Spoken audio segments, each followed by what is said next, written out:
Hello, everyone, and welcome to our weekly online virtual training presented by Africa Fire Mission. My name's Mike. I'm a project coordinator with Africa Fire Mission, and I'm so happy you all took time out of your busy schedules today to come and join us for some training. We've got a great instructor with us today. James has stepped up to teach us today about PPE. If you stick around for at least 70% of today's live presentation, you'll receive a certificate of attendance. We also have a way for you to attend our previous classes, and I'll share some of that information in the chat throughout our class today. Go ahead and introduce yourselves in the chat. If you have any questions, you can ask them there, and when we complete today's presentation, we'll open the floor for questions as well. I would invite you to stick around afterwards for our tea time, where you can talk about today's presentation or any other topics that are on your mind. To get us started, first, we're going to go over to Jose. Jose is AFM's fire safety advocate, and he's going to get us started with a word of encouragement. Thank you very much, Mike. I truly appreciate you. And also James Nyadwe for actually stepping up as one of the African instructors to come and teach us today. I'm so excited about today's lesson. In fact, please invite your colleagues in your WhatsApp groups. Don't be left out. So today's encouragement is more on collaboration. You know, I was looking at how much you can benefit or how much you can gain when you work together. Yeah, and this past, let me actually admit, this whole year, I've decided that I will do a lot of collaborations going forward, because it makes the goal much easier and you get to learn more. So why is it important to collaborate? And in this particular case, I mean in terms of organization collaboration. You might find, for example, AFM collaborating with Red Cross, or maybe your fire department collaborating with a certain organization within your county. Yeah, so collaboration improves the way your team works together and problem solves issues that concern you guys in your community. Through listening and learning from team members, you can help each other reach your goals. Yeah, you have an end goal in mind. So how do you get to achieve this? Collaboration makes the work much easier. So I have two points that I wanted to share with you guys that I was researching, and I saw it quite interesting, and it has actually helped me a lot. Number one, collaboration brings people, and in particular, organizations together. Having diverse skills in one pool strengthens the end goal, and the end goal is met faster. For example, if you're facing too many fires in your communities, you might find an organization that you want to collaborate with know how to penetrate through the neighborhood much easier. You know, you might be having so many issues, but with that organization, it makes your life or your work easier.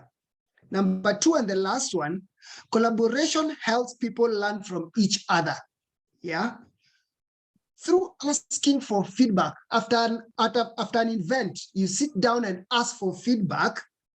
The team helps you to improve on the skills that maybe you don't have.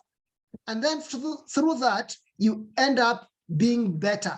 You know, you take that as a positive criticism and you move better. So I encourage us, even in your organization, in your fire department, please learn to embrace collaboration. Through that, you'll end up achieving more.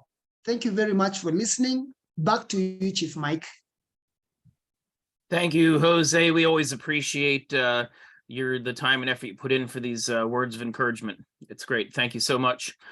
At this point in time, I'm going to pass it over to James and let him begin his presentation. Please stick around as long as you can, everyone.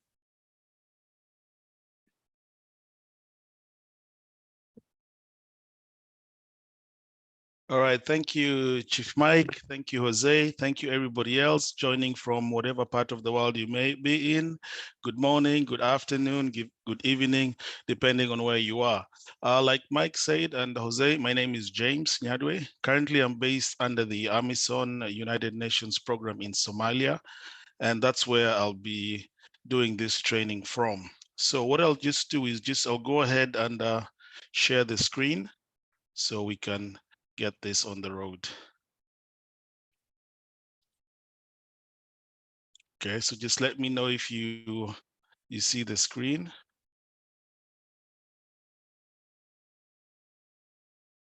All right, it's good. All right, so we'll go ahead and talk about today's topic. All right, cool, Roger. So we'll talk about today's topic, which is firefighter PPE. And you know, this has a lot of challenges, especially for us here in Africa. And I believe the challenges are totally across the board, north, south, east, and west. So we'll go ahead and look at it. And I know there'll be a lot of challenges that will arise from it, but that is the whole point of this, so that we can get our people going on it. So let me get this up here. Hold on a sec. All right, there we go. So firefighter PPE.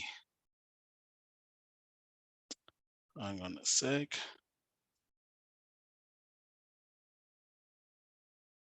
Okay, bear with me here shortly. Get this going.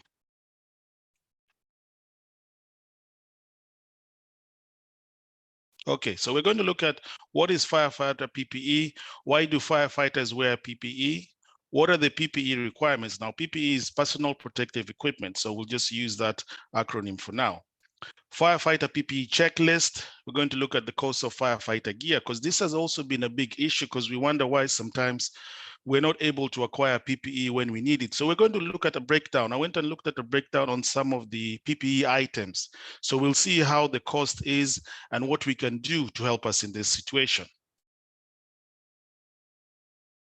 So firefighter PPE.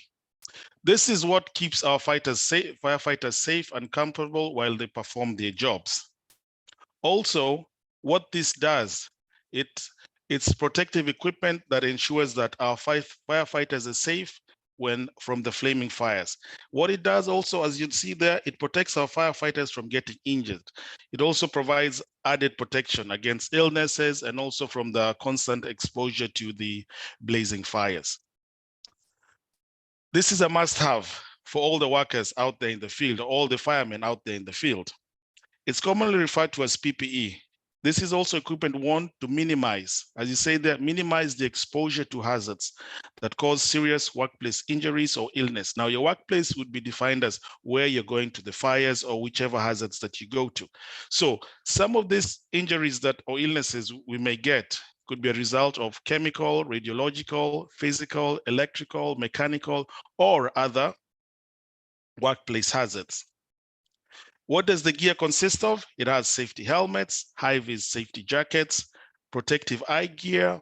I've got firefighter gloves, hoods, body armor, etc., depending on whatever fire you're fighting. So why do they need that PPE, right? As you can see, sometimes we have to go to fires, as we had seen in some of the pictures earlier, beginning of the month or somewhere in there. We saw firefighters going to a fire, but they didn't have their protective gear. So why do we need this? To ensure that we are safe. It's designed, your PPE is especially designed to protect you from serious injuries or illnesses that result from a contact with fire or other hazards. While the main reason for the PPE is to keep you safe, it's also needed by the firefighters to prevent you from inhaling hazardous fumes, toxins, debris, or anything that is in that fire that may harm your lungs or your respiratory system. So let's look at some of the requirements for the PPE. So there's different kinds of PPE for a fireman. Each part protects a specific part of the body. So this PPE is to make sure that the firefighter is well protected. And also you have to be comfortable in your gear. That way you can work well. So then, let's see what we need. Now, as you realize, as a firefighter, you still have to move. You still have to be able to be flexible and nimble to move on your feet. So the equipment caters for these needs. The equipment is designed under standard requirements to keep your body parts safe. Now let's look at some of the items on the list. You need safety gloves, you need safety boots, you need safety goggles and eyewear, you need your turnout gear, hearing protection, protective helmets, respiratory masks. So we look at all that bit by bit and see what they contain, what they entail, and what we can do. So let's see the checklist. The most common items that we would need: gloves for your hands. So since most of the tasks are performed by hand, it's important to keep your hands safe. Safety gloves, again, they're not completely impervious to chemicals and they degrade with time, which makes it necessary to replace it. So if you got a gloves and your fingers are sticking out of it, maybe it's about that time you get your gloves replaced, because again, now it beats the purpose of having your gloves on. So it's necessary to keep in mind that your gloves should be comfortable to wear. They should allow you to still have that dexterity of your fingers. Again, if they're too long or they're too tight, then you're not able to hold things or turn things or use your tools comfortably. Especially important, they need to be heat resistant to provide protection against the heat. And as we talked about there, dexterity is also very important. Now, these things, you should check it before the actual fire. So by the time you are going to a fire, then you're very comfortable with your equipment. Your boots. What you do is a really tough job. It requires agility. And sometimes you'll have to climb floors. Often you'll have to run. So you need to be quick on your feet so that you can save endangered lives. So you need to have boots that are comfortable and they're fitted, and to ensure that your feet are protected. The boots also makes it easy for you to perform your task, because then again, you're not thinking of your feet getting injured while you're working, which is very important because you need to focus solely 100% on what you're doing. Also, your boots should weigh less, should be comfortable to wear, and should fit. If you have boots that are too big or boots that are too tight, we all know the problems that we can get in that. You'll start running and your boots fall off your feet, or your boot swings out and hits you and you think somebody shot you or threw a stone at you, and it's actually your boot that hit you in the head or on your back. So we need to make sure all this stuff fits before we actually head out to our fire. Safety goggles and eyewear. This is really important because we need our eyes to see, not just at our job, but also after our job and in our daily life. Constant exposure to flames and smoke can have that adverse effect on the eyes. It says that the eyes are the most sensitive part of the body, of the human body, and they need special protection. Last time I checked, there's definitely no replacement for eyes. You can go online, Google, go to Amazon, go to eBay and say, okay, right, I'm looking for a pair of used eyes. Maybe I can get something. It doesn't work. So you get that one pair and you need to look after it. So your safety glasses, they act as a barrier to protect your eyes from the harmful smoke, the heat, and the flames. The eyewear also, in addition to protecting your eyes, keeps you safe from debris, harmful radiation, or exposure to injurious chemicals, which may be something splashes, then you have it to protect your eyes so it doesn't go into your eyes. Fire safety goggles and eyewear should also be easy to put on, easy to wear, easy to take off. So that way, if there's a problem, then you're able to take it off. It should be also see-through so that you can find your way without any hindrances. Now, if it's got probably additions on it or modifications to it that makes you can't see, then that will be an issue. You might end up getting lost or just walking in circles. Now, your turnout gear. This is what you have from your pants to your coat. It's made of synthetic fiber. It's really specially made, designed for firemen. That synthetic fiber keeps that heat at bay. It also prevents overheating and is comfortable to wear. That synthetic fiber, however, as I said there, it's likely to melt and stick to the skin, right? So the professionals say, wearing clothes made up of 100% cotton or 100% wool. Cotton and wool do not melt or burn and are tested to be fire resistant. Yeah, so that protective gear is symbolic of firefighters, and the glow-in-the-dark attire makes it stand out. So that's why you've got reflectors on there. So maybe if you're going to a fire and unfortunately something happened and maybe you collapse, then that reflective gear can help somebody see you very quickly because it will reflect the light, if it was in a dark situation. Let's look at hearing protection. Hearing loss for firefighters, it's a slow process, but you might not notice it over time, right? So wearing that protective gear for your ears is a must-have, guys and ladies. It's good to have that ear. Either it could be ear muffs or earplugs, but they all help block that excessive noise. You may not realize it now. You may say, I've been doing this for a while, nothing's happened. But over the years, trust me, as you get older, that hearing starts to fade away and you find that it's harder to hear things, and that's really not good. So let's look at the helmets. This protects our head, the most important part. They're sturdy, they can bear heavy weights and sudden shocks. The helmets, most importantly, I would say, they keep your head safe from massive injury. You know, a good blow to the head, you can easily pass out. You can end up being in a coma for the next couple of years. So getting a good helmet is extremely, extremely important. And the helmet has to fit well. You've tested it, you've seen it fits, you've tried the straps, you know it works well, the visor is good. So make sure with all the equipment that you're using, make sure you're testing it to make sure it fits properly, it functions well. Let's look at respiratory masks. Ease for breathing. It comes attached to your BA. One of the most important parts of the firefighter's PPE. The air around the fire can be suffocating. It sucks out all that air. You find that you can't even breathe. That's where your breathing apparatus comes in. The surrounding debris and smoke also make it really difficult to inhale air. So in critical times or crucial times, that's when your masks come in and makes your work easier. It says there, firefighters can wear masks to breathe. This must also help avoid getting those toxic fumes and debris during inhalation. And this usually ends up being a problem.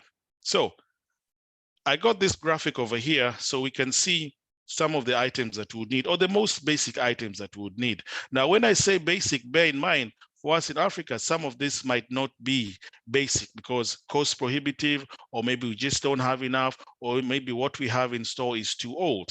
So we've got the helmet. So we'll start from the top, work our way around. So we've got the helmet, protects us from falling objects, protecting the overall head. We've got the mask, allows us to breathe the supplied air and not the smoke and other nasty byproducts, right? So it protects our airways. That's protecting our inner part, our lungs and all that good stuff. So the turnout coat, made up of 3 layers. You got your outer shell, you got your moisture barrier, and then you got a thermal barrier in there. It's heat resistant up to certain temperatures and doesn't allow moisture in and out. So that's what's keeping you safe when you're in there in the fire doing your rescues. Your gloves, protection from picking up hot objects, crawling around on the floor, along and also handling some of your tools. Turnout pants, your trousers, made up of 3 layers again. The outer shell, moisture barrier, thermal barrier. Heat resistant again up to certain temperatures, also doesn't allow moisture in and out. Your boots for your feet. Steel-toed boots to protect you from falling on sharp objects, along with water also. So keeps it also waterproof, so it keeps that water out.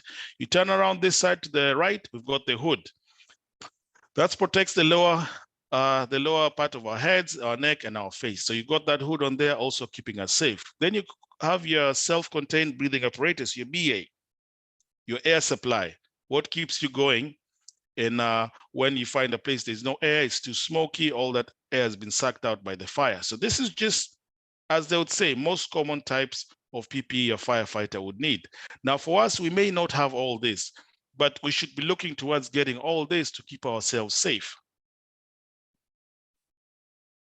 Now, biggest thing we have, cost of the equipment. I know people have talked about it, we've discussed it a lot, but what is the actual cost of the equipment? So the cost I'm going to give here is based on a dollar figure. So if you use the dollar figure, then calculate it in our own various currencies, then we can kind of see where we are at when we look at the cost.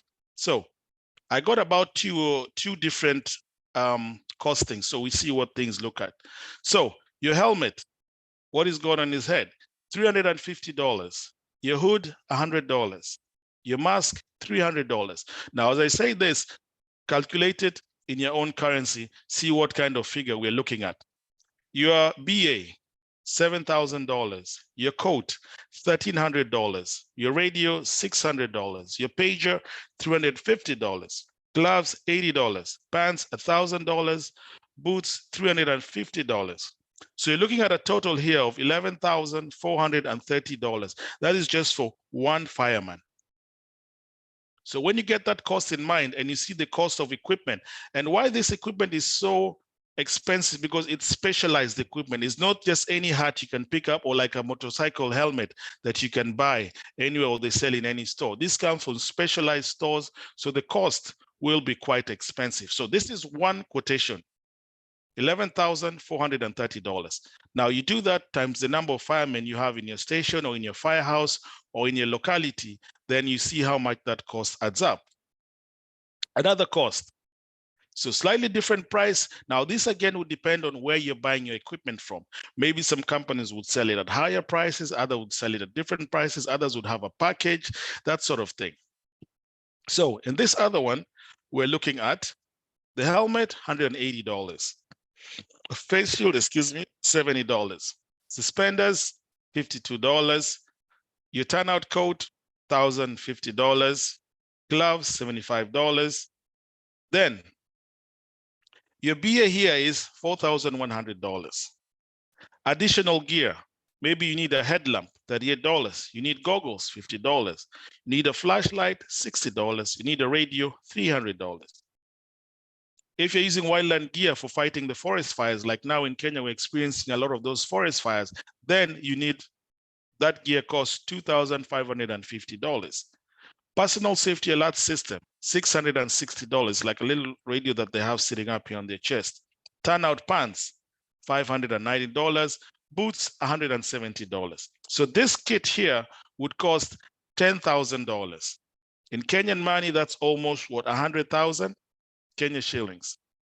So now when we start looking at this, then we need to ask ourselves a couple of questions.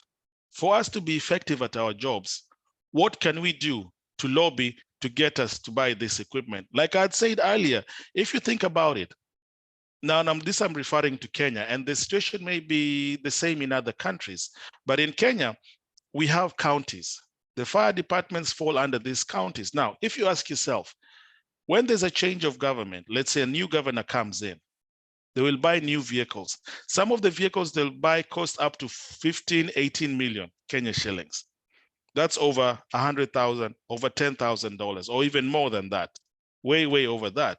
Now, my argument is, and we can agree or disagree on that, if the counties can afford to buy all this equipment, new vehicles, 5 or 6, 7, or even 10 vehicles at once, why can't they afford to buy for us the PPE?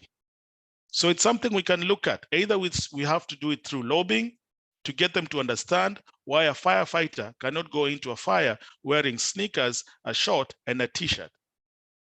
That should be unacceptable. No fireman should be putting their life, already you're putting your life at risk to save limb, to save property. But now the greater cost to you and the greater cost to your family is you're not being protected. You're out to all the elements. So there's a couple of things we can do. As Jose was talking about, collaboration, or in other words, partnership.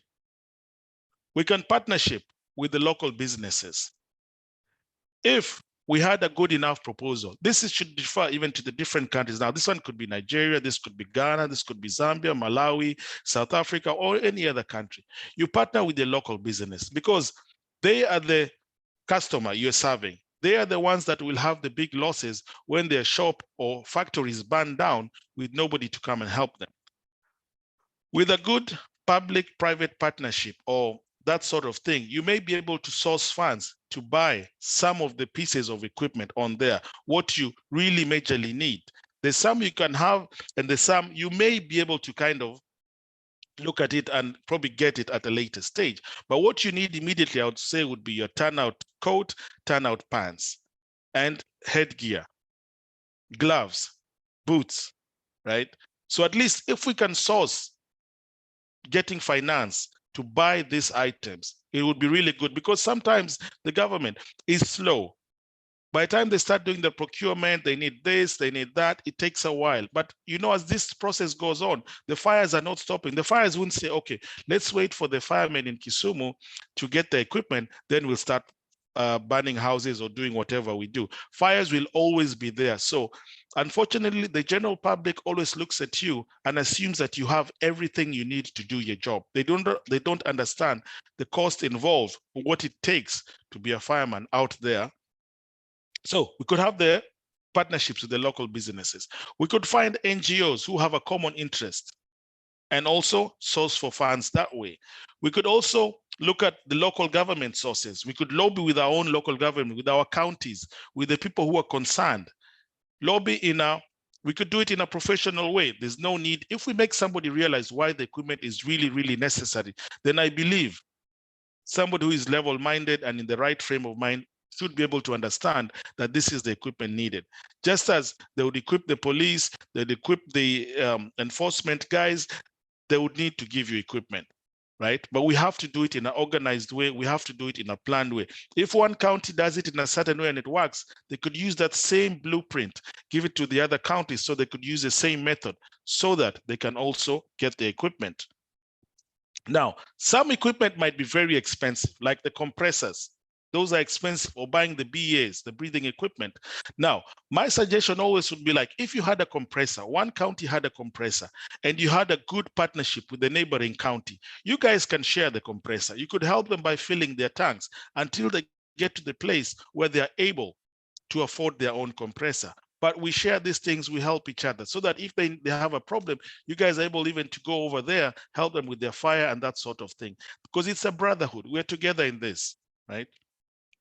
So that's just my take on that. I know people have a lot of different suggestions on it, but we need to start thinking to the point where we are generating these things for ourselves, to where we can get the equipment, make people realize why firemen need this equipment. We can't keep going into the fires and seeing people going in there with, no PPE at all. It's not right. So the other thing, why is this PPE so important? We might say, but you guys, firemen, why is it so important? It provides physical protection. Every piece of equipment we have looked at on that last slide serves a purpose. It's not just there for decoration. Everything you put on as a fireman or as a firefighter serves a purpose. You need all of it. Protects you from the hazards. Overall, as it says there, the PPEs firefighters wear, it's required to be worn during the fire service to provide enough protection. And also to enable the guys doing the fire, you are the professionals, from capably performing your duties. Think of a hospital. They're doing a surgery, but they don't have the correct equipment. That's not acceptable. But now when you come to the fire, people seem to think it's acceptable for a fireman not to have the right equipment, but still have to perform 110% on the job. So we need to start thinking out of the box, finding ways that we can source for the equipment.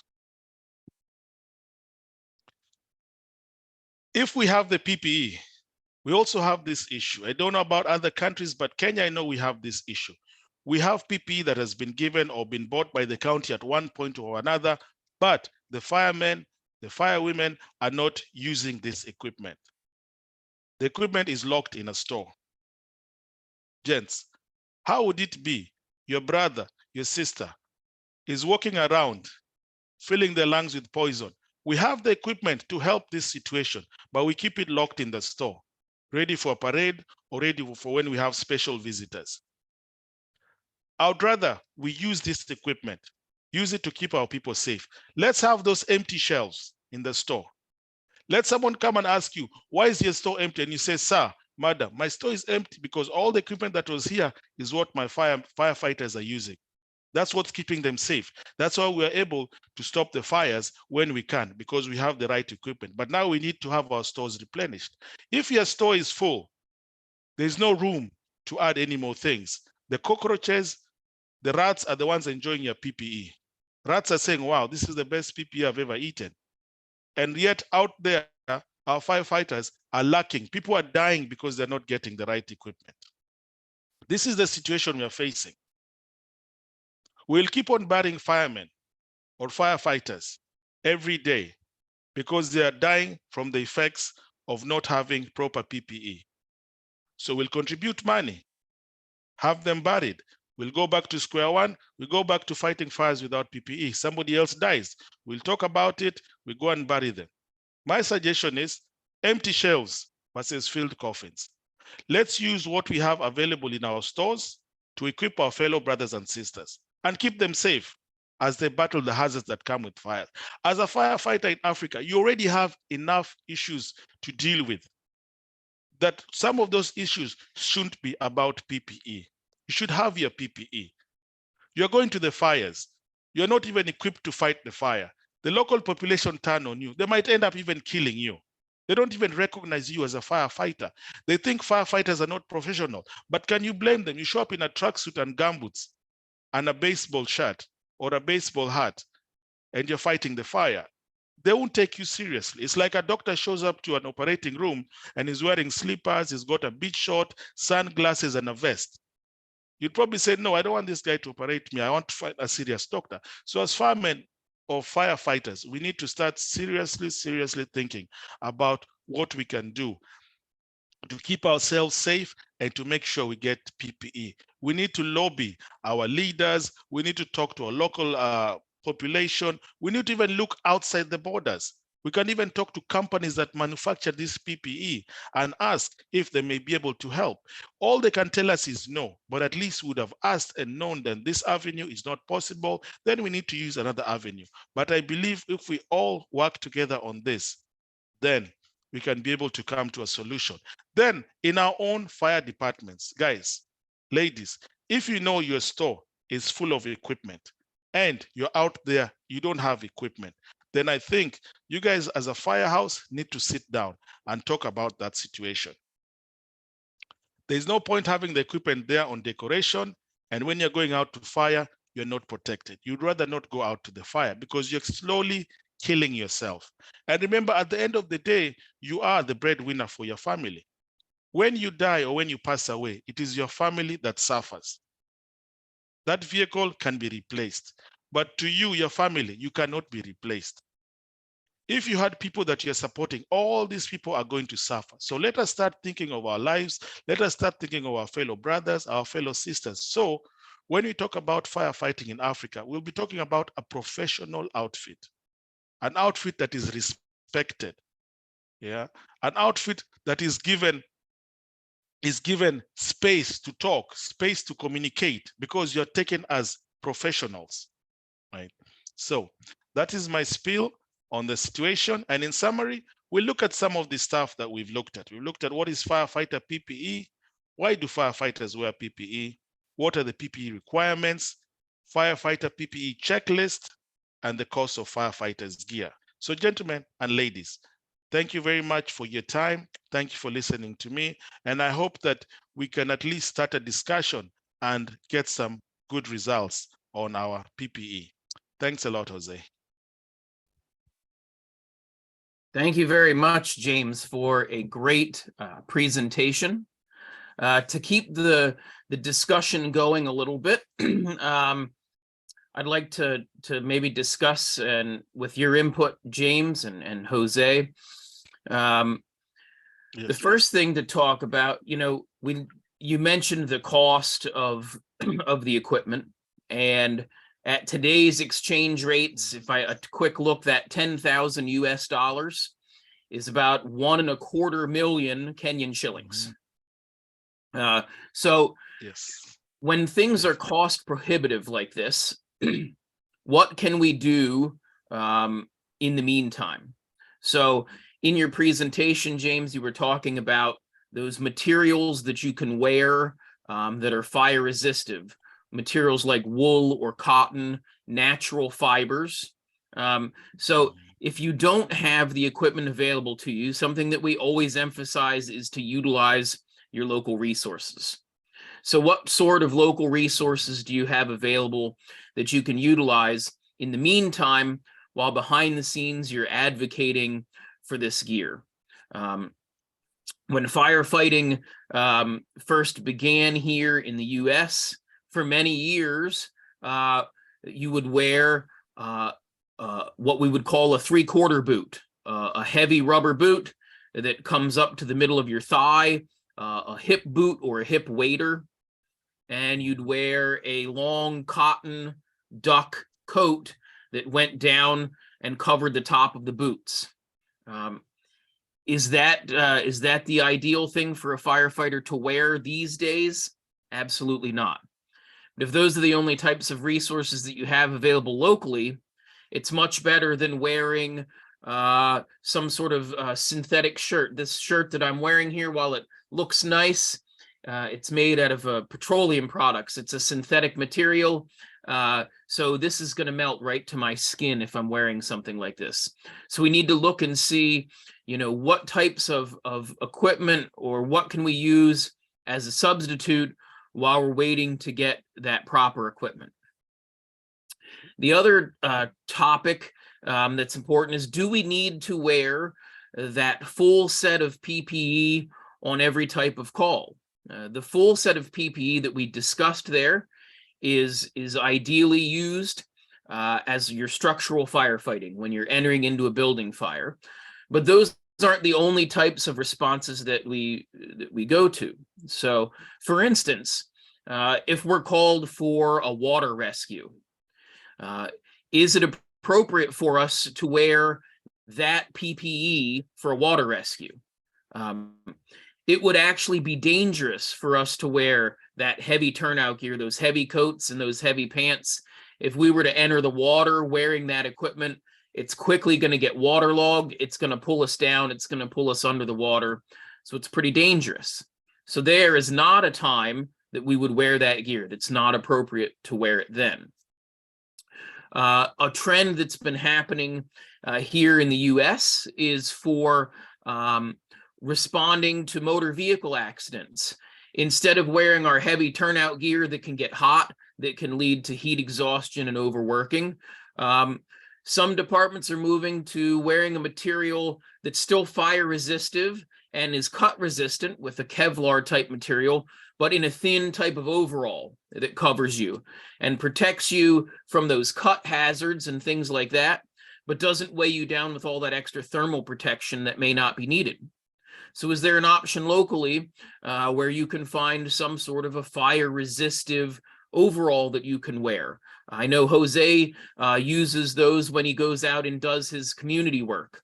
Those are also very effective to wear for a vehicle accident. You should still want to have a heavy, sturdy boot that you can wear. Still want your helmet, still want your gloves, but maybe instead of that turnout gear, some sort of a cut and fire resistive overall may be appropriate. And then the last thing that I want to touch on when we talk about sort of alternative gear, you'd mentioned that you've got wildfires going on right now in Kenya. Our fire season here where I'm at locally has just begun. It's early for us, so we weren't quite prepared for it. Now is the time of year that we're doing teaching. I've been teaching multiple nights a week, teaching the wildland fire training classes.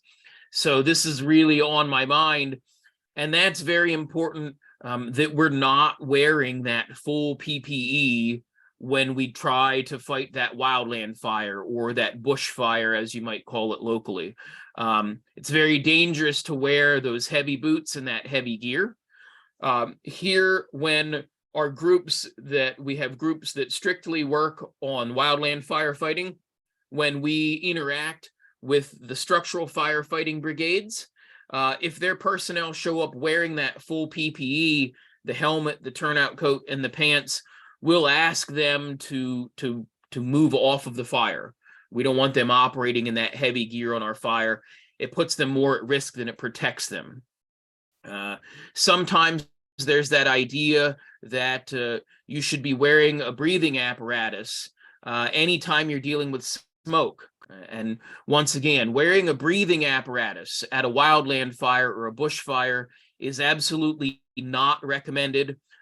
It's very dangerous. When you're fighting those types of fires, you've got to be very quick on your feet. You've got to be ready to move. You've got to be ready to follow your established escape routes to your established safety zones. Okay.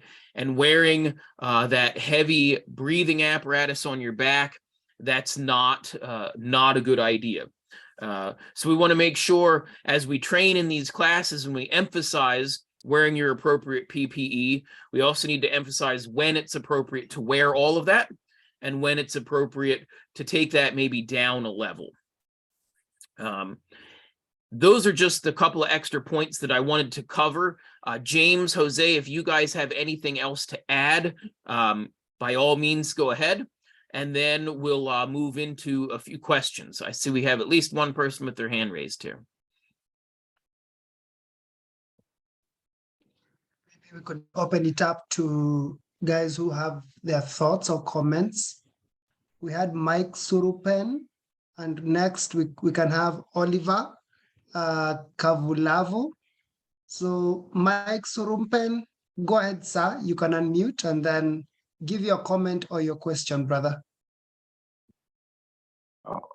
Okay, mine is my remark is to say thank you for the training, because I say another remark to say, without the PPs, you can also be exposed to occupational diseases when you're inhaling, when you are reading an incident where there is a lot of maybe toxic acid, you can easily get cancer. So PP sometimes it assists us to avoid occupational diseases. And mine is the training today. It is a great one. People, proper PPs is a first entry when we are going to fight fire. It's a first weapon, in my opinion. Thank you.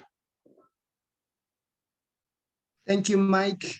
Oliver Kavulavu, and then we'll jump to David Mbogwa, then Samuel Ochieng. Oliver, back to you, brother. Thank you so much. So, greetings, everyone. So, Greetings. first, let me say thank you so much, James, for that nice and very informative session you have just shared with us. I think mine goes hand in hand with what you have just said. So one, when you talk of PP, let's also remember discipline. I think PP goes in handy with discipline. Currently now I'm in Kisumu County, and I'm looking at the team here. The same complaints is what they're having, a lack of PP and all that. So this is something we have had for some time. But now the biggest problem we have is not lack of this PPE. Number one problem we have is if you look at the counties recently I've visited, they have PPEs in the stores. And like James he has just mentioned, these PPEs, they are not utilized. And the reason why they are not utilized is maybe because the leadership that is there, it's not really maybe pushing the people they are reporting to for them to release maybe these PPEs. Because when these PPEs they're released, like James again has mentioned, is only during the public celebration whereby you want a firefighter to be dressed up nicely, march in front of a president and all that. Number two problem we have is the less PPEs we have, let me say the less PPEs we have, again, we are not utilizing them. You know, when a fire occurs, it has already happened, it has already occurred. And I really like what Jose and the team is doing to create awareness so that this cannot happen. But once they happen, also consider you yourself as a human being. You have families that are expecting you to go back. So it's not worth it risking your life in the name of you are a firefighter and you need to respond to this call. Again, of late, I was looking at a research. The one thing that is killing us as firefighters is not like you being in the service for long and all that. If you look at the few deaths that they have occurred in the previous months and all that, whatever caused the death, it's all about cancer. Now, one thing we need also to understand about these fires is most of the fires we respond to, structural per se, you'll meet plastics and all that. And there's one gas that these plastics tend to emit, and that is cyanide gas. If you read something about cyanide gas, then you'll understand all about issues to do with respiratory issues and all that. So my parting point is, my sharing point is that please, brothers and sisters, it is not worth risking your life. And I always tell people when I'm teaching them about safety, no matter what you do at the end of the day, safety starts with you. A pain to the ear, it's painless until that day when someone will call you and you cannot hear anything they're saying. Then you'll think they're mad, but in real sense, you're the mad person. So let's take care of ourselves and let's utilize this PPE. And again, let's also understand the different types of PPE. you need to use. We have for hazmat, like Mikey has mentioned, we have for hazmat, we have for water rescue, high angle rescue, we have for wildland fires, and also we have for structural fires, and also we have for aviation. So I think if you understand that, the basic of it, then we'll be good to go. So with that, thank you so much, team, for having me here. Santeni. Thank you, Oliver. Before I give it to David, David, just stay on standby. Jumping into the chat, there's one question for us that has been posted by Beatrice Nalianya. We mentioned about partnership ideas. So she says, partnership idea is great. How do you package this idea down to the counties? So she needs some thoughts about that. How do we get to package this idea of partnerships, the PPE and all that, to the counties?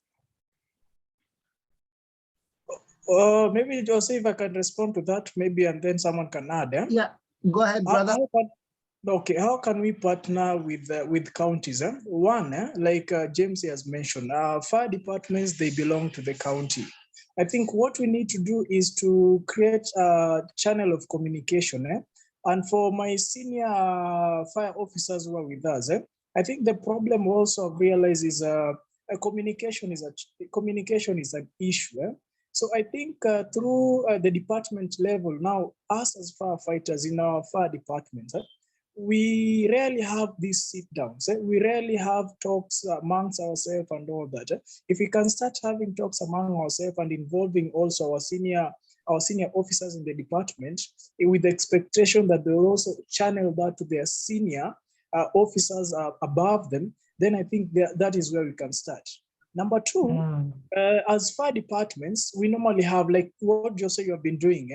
When you see charity events, like runs, you see sports somewhere, this is something we can engage in. We can engage ourselves in it. And then through engaging is more of marketing us and also trying to inform people what we do and also the challenges that we face. Because, for example, people complain that when firefighter responds to, normally when firefighter respond to fires, we normally maybe arrive late and all that. And that is not the case. The case is the community, they don't have this emergency contact number. So I think when you attend such events and create rapport and just try to make sure people understand what firefighters really do, that is where we start in terms of reaching out to the community so that they can come on board now to assist us in maybe purchasing these PPEs and also for betterment of firefighters, like what now Kisumu County is doing. Just the other day, they had a mental health awareness through a certain charitable organization. Reason being, they reached out to this guy.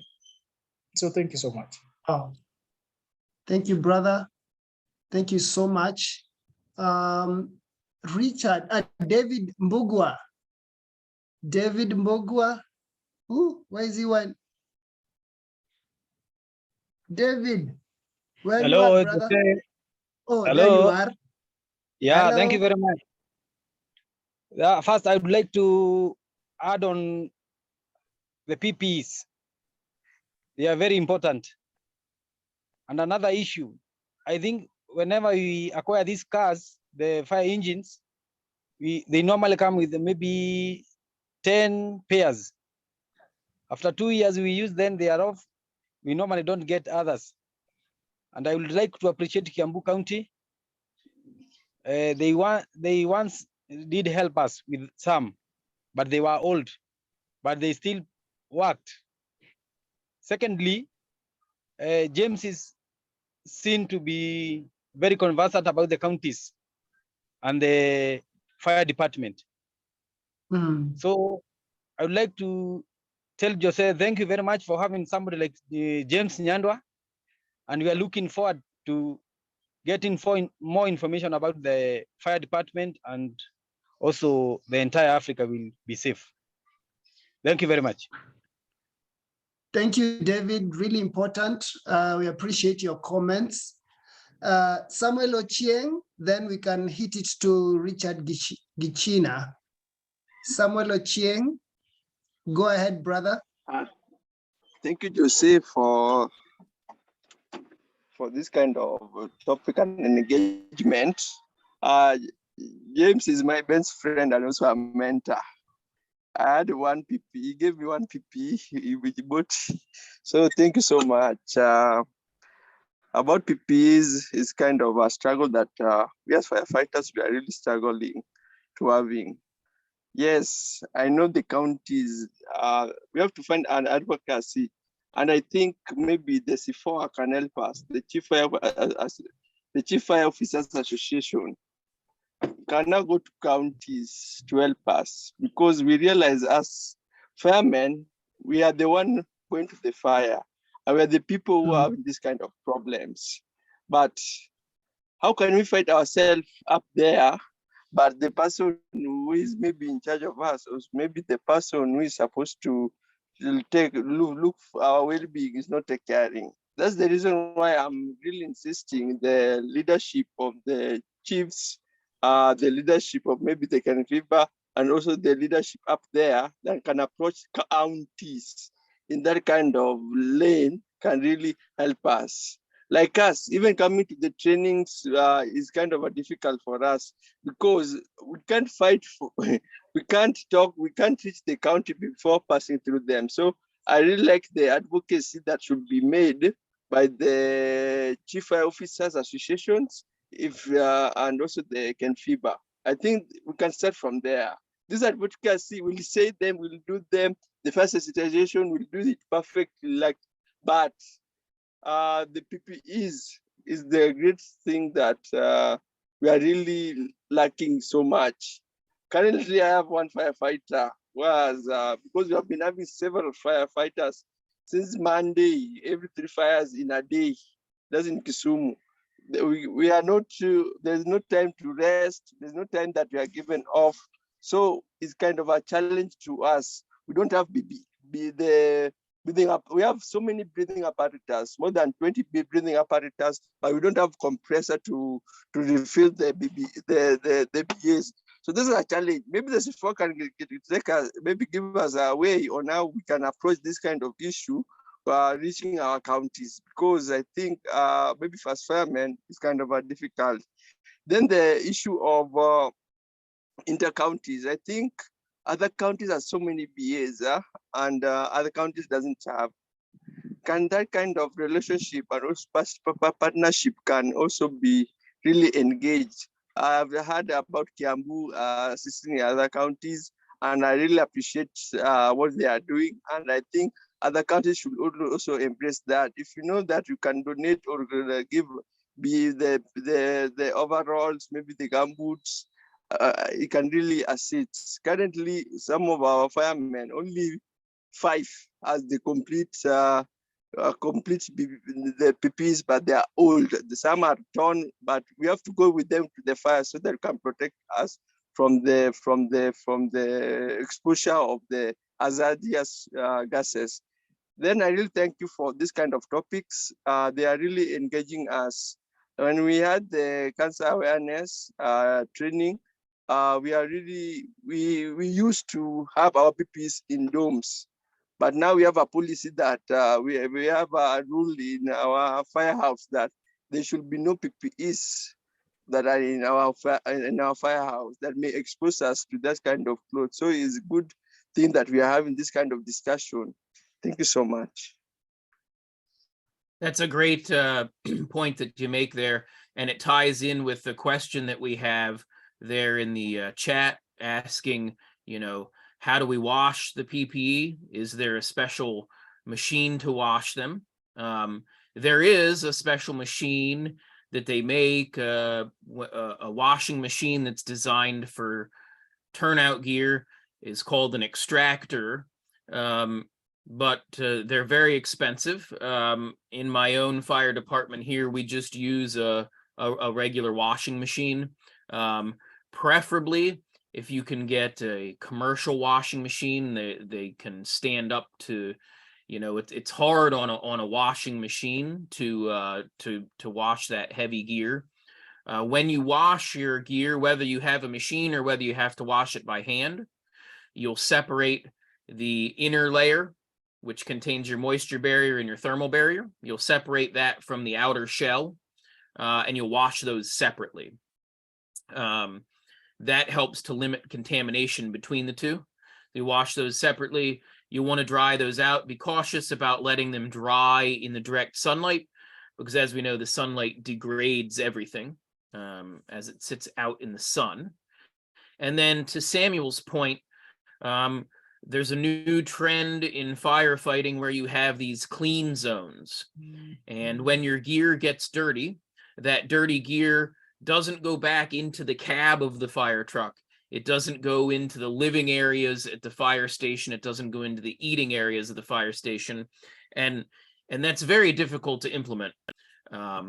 What some of the more progressive departments are doing is that, you know, they're taking their gear with them, and after the fire, they're taking their gear, they're removing it, they're bagging it up and putting it in the back of the apparatus. When they return to the station, special teams will take the bagged up contaminated gear and take it to a separate location where it's cleaned and processed and then brought back to the station, which sounds great. And I'm sure all of you would love to have that happen, right? But that's years away from where we're at right now, especially when our department's struggling just to have, you know, a single set of gear for each guy. So, you know, wash them as you can, wash them as often as you can, using just a gentle detergent, some sort of a mild washing detergent, and you know, keep them clean. Contaminated gear, you know, can cause cancer and other illness. At this point in time, we're going to wrap up our official part of the training, and we'll stop the recording, but I encourage you all to stick around with a couple more people with questions. We're going to continue to answer those questions. And once we get everything addressed from today's training, we'll move into our tea time. Thank you, everyone. Please join us again next week.